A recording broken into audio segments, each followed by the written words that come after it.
नमस्कार दोस्तों। आज हम बात करने जा रहे हैं उस खबर की जिसने पूरी दुनिया का ध्यान अपनी ओर खींच लिया है। भारत और अमेरिका के बीच नई रक्षा रूपरेखा, रक्षा ढांचा, समझौते पर हस्ताक्षर। यह समझौता सिर्फ दो देशों के बीच एक दस्तावेज नहीं है, बल्कि आने वाले दशक की रणनीति है, जिसमें सुरक्षा, तकनीक, व्यापार और ग्लोबल पॉलिटिक्स की दिशा बदलने की ताकत छिपी है। चलिए शुरू करते हैं। भारत अमेरिका नई शक्ति का उदय। भारत और अमेरिका ने एक नई 10 वर्षीय रक्षा रूपरेखा समझौते, 10 ईयर डिफेंस फ्रेमवर्क एग्रीमेंट पर हस्ताक्षर किए हैं।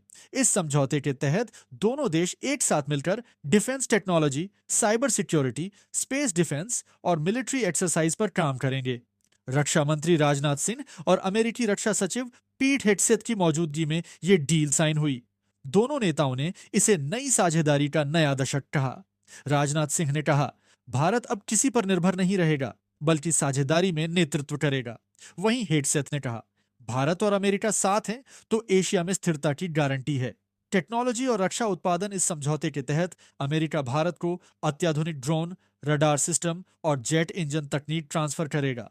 भारत इन तकनीकों का उपयोग make in India defence projects में करेगा, जिससे देश में रोजगार और उत्पादन दोनों बढ़ेंगे। भारत का लक्ष्य है कि अगले 5 सालों में 70% डिफेंस इक्विपमेंट भारत में ही बने।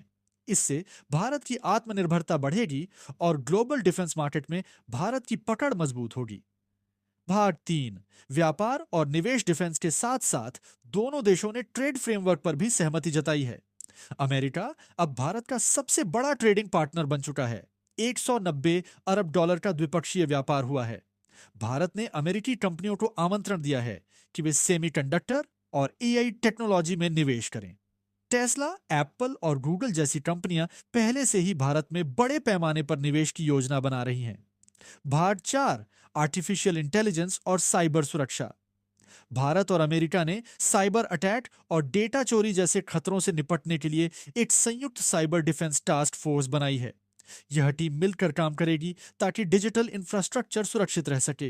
दोनों देशों ने यह भी कहा कि आने वाले समय में ईआई एथिक्स और डेटा प्राइवेसी पर संयुक्त नीति तैयार की जाएगी।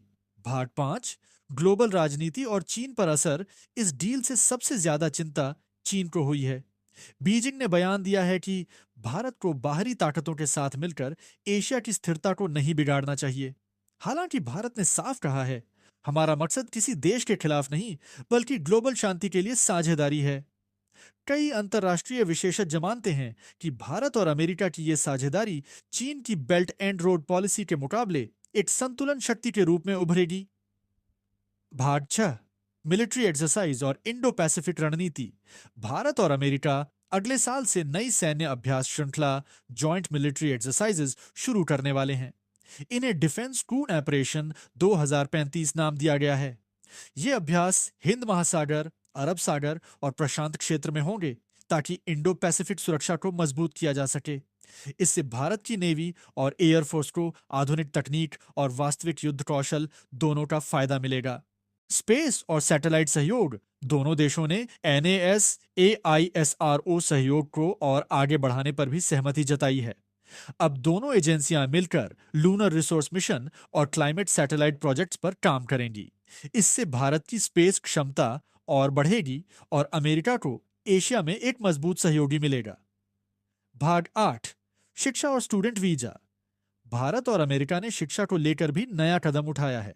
अब भारतीय छात्रों के लिए अमेरिका में STEM, science, tech, engineering, math fields में स्कॉलरशिप और आसान वीजा रूल्स लागू होंगे। इससे भारतीय युवाओं को रिसर्च और इनोवेशन के नए मौके मिलेंगे। दोनों देशों ने कहा कि भविष्य की साझेदारी युवा दिमागों पर आधारित होगी। भाग 9, लोगों की प्रतिक्रिया सोशल मीडिया पर। इस डील को लेकर लोगों की मिलीजुली प्रतिक्रिया देखने को मिली है। कई लोगों का मानना है कि यह भारत को ग्लोबल सुपर पावर बनने की दिशा में ले जाएगा, जबकि कुछ लोग मानते हैं कि भारत को आत्मनिर्भरता पर और जोर देना चाहिए। ट्विटर पर इंडिया यूएस डील ट्रेंड कर रहा है और लाखों लोग इस पर अपनी राय दे रहे हैं। भाग 10, निष्कर्ष। नया युग शुरू। भारत और अमेरिका की यह साझेदारी अब सिर्फ एक समझौता नहीं रही, ये एक भविष्य की दिशा है, जहां भारत एक ग्लोबल लीडर के रूप में उभर रहा है। जैसे जैसे रक्षा, तकनीक और व्यापार में सहयोग बढ़ेगा, वैसे वैसे दोनों देशों की दोस्ती दुनिया की राजनीति में एक नया चेहरा पेश करेगी। और सबसे बड़ी बात, अब भारत सिर्फ भागीदार नहीं, बल्कि निर्माता बन रहा है, एक नए युग का निर्माता। अगर आपको यह रिपोर्ट पसंद आई हो तो लाइक करें, शेयर करें और चैनल को सब्सक्राइब करना ना भूलें, क्योंकि एआई न्यूज़ चैनल पर मिलती है सच्ची और गहराई से जांची हुई खबरें। जय हिंद।